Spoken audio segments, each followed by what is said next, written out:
Десетина дена по декларацијата на малцинствата за одложување на пописот во Албанија, албанските власти се уште молчат.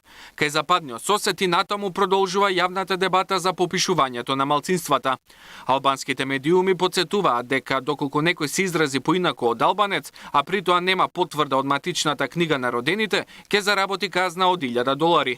Пример беше албанската телевизија Клан, која вчера ги објави повициите на партијата на грците, етничките грци и власи да не се плашат и слободно да се изјаснат на пописот, но авторот потсети и на казнените одредби.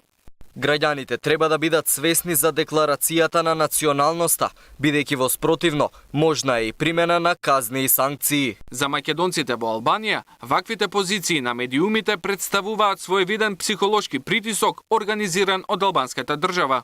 Вчера сите најгледани албански медиуми ги пренесува иста вест дека граѓаните ќе бидат казнети доколку лаже за својата етничка припадност. Значи тоа е на игра која што албанските власти се правдаат пред меѓународниот фактор дека нема да ги казнуваат малцинствата, но од друга страна преку медиумите се врши психолошки притисок доколку малцинствата се изјаснат за не албанци.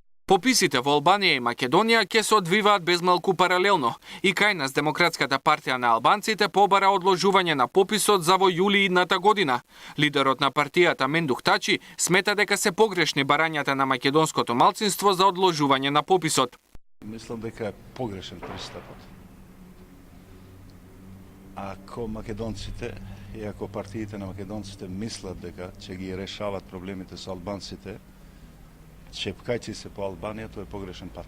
Иако албанската држава гарантираше дека нема да се казнуваат македонците, сепак Македонската алијанса заедно со другите малцинства ќе го оспорат албанскиот закон за попис пред Уставниот суд.